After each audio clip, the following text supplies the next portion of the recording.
Hello, everyone. I was tasked to read Skinner's chapter 7, Thinking. So I have here my notes that I wanted to be able to talk to you about. But first, let's go ahead and get started discussing Skinner. So Skinner starts off by talking about thinking with the mentalistic formulation. He basically uses this to explain that the environment moves into our mind and becomes an experience, whereas behavior is moved into our mind as purpose, intention, and ideas and acts of will. I think this is really key because as Skinner goes on, he's going to keep discussing environmental and behaviors along the way. He also goes on in the intro to the chapter, he talks about how behavioristics interpretations of thinking is that we should look at more of them as a cognitive explanation, that if we keep using the word thinking, it means behaving weakly. So saying, I think I shall go, instead of saying, I'm going to go. He also talks about how there are different behaviors. You have an overt behavior, which is very obvious. It's more outward, the talking, that sort of aspect. And you also have a covert, which is more in your mind, and people can't really tell when you're doing more covert activities. He uses covert. He talks about covert with playing chess, and his exact phrase is, covert behaviors is almost always required in overt forms, and no one has ever shown that a covert form achieves anything which is out of reach of overt. Covert behavior is easily observed and by no means unimportant, but it is a mistake for methodological behaviorism and certain versions of logic, positivism, and structuralism to neglect these covert behaviors. In the cognitive control of stimuli, the three main points that I've got out of this chapter is basically he talks about we need to make real distinctions, and this is based off the ancient view of perception. So your real distinction is going to be you are seeing or looking at things, you're hearing or listening to things, smelling or sniffing things, and so on. He talks about how contingencies of reinforcement help to develop the behaviors that are happening. So there's always a contingency of reinforcement that is developing the behavior. And these contingencies of reinforcement attend to a stimulus or ignore it. He's saying that there's always stimulus is out there that our minds and bodies are looking at, and we either choose to look at them or ignore them. In Search and Recall, he starts off by saying another so-called cognitive activity which affects a person's contact with controlling stimuli is search. And he continues to go on to discuss search, of how we are always looking at it and trying to find things. The fact that it's an active, and such as if an animal is hungry, they're going to keep going back to the same particular place to look for the food that they were able to get before versus going to a completely new place. It is based on a controlling stimuli, which, like I said, is going to be the place of where they always get the food. Recording is to invoke behavior appropriately to an earlier occasion. He talks about this by saying we make these memories, and basically it just invokes behavior that we're able to recall back to a different time. He continues by talking about copies of stimuli, that everything is a copy in our mind. It's not really there. His exact words for copies were copies of stimuli, faces, names, dates, text, places, and so on, which when retrieved, have some sort of effect of the origin.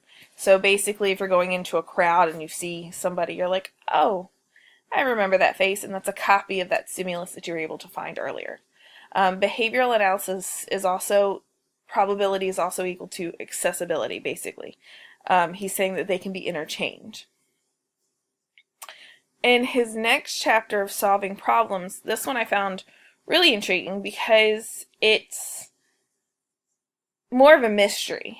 He's not really sure, or better yet, when the behavioral analysis are talking about solving problems, they're not really sure because a lot of it is omitted. A lot of it is in that covert type mind. And people didn't write down specifically how they were able to solve the problems. So when he's saying it's a mystery, he's saying that it's not really certain of how things come about. His example would be whether a person memorizes 6 plus 3 equals 9, and then memorizes 9 plus 3 equals 6. Or, sorry, not 9 plus 3 equals 6.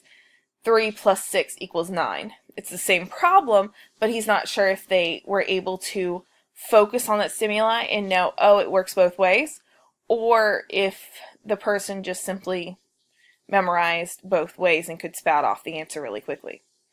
When we are admitting a response, it's basically that we are responding to changing in our environment. He keeps going back to environment and stimuli, which causes everything. He also talks about problematic contingencies because, again, it's kind of more of a, he says, we can learn these strategies from problematic contingencies in which we are exposed to. But it's not much can be learned in a single lifetime. So he's basically saying here we can't learn it in our single lives. It's over and over and over all of our lives that we end up finding this stuff out.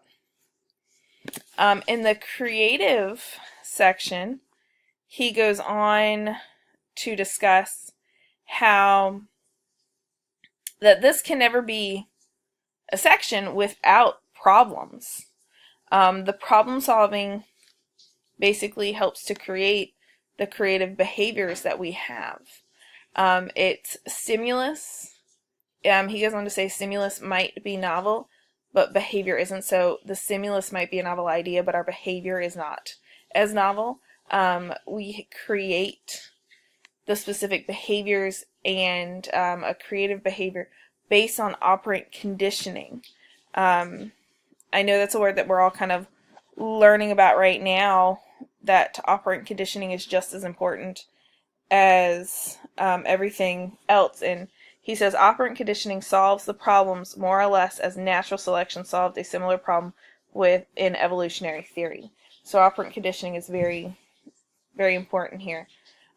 He also talks about, going there, the mutation is genetic. And that mutation helps, like the evolutionary, helps solve these problems that are coming up. The structure of the mind, in this section, he talks about the thought process of behavior and how that it's more about things that we're exposed to. So his example is developing language, or even he talks about like farming, where we keep talking about how kids with developing language, we're like, oh, they can speak these words or say these sentences, but we're leaving out every instance that the child was spoken to. And he says you can't have a child that is going to speak without being exposed to many different types of scenarios. So again, he's going back to contingencies of reinforcement are at work here because we're continuing to expose and reinforcing the behaviors that is being seen. And the last section that he has in this is a thinking mind. He talks about how mind and brain can be interchangeable. We can lose the problem with talking about thinking if we use brain instead of mind. And he's also saying we're just now starting to begin to understand what is happening. But we need to look at the whole picture rather than just the word thinking in it. So after reading this chapter, I found it really interesting that Skinner discusses how the contingencies of reinforcement with the environment help to develop our thinking, thinking in quotation mark, as in how we view our world. And my question that I would like to pose to you guys is, do you agree that our environment and the contingencies help to shape our thinking process that we have now? And if it does help to shape our thinking process, or if it doesn't, I really would like to see your explanations on what you believe. So I look forward to seeing your answers. Thank you.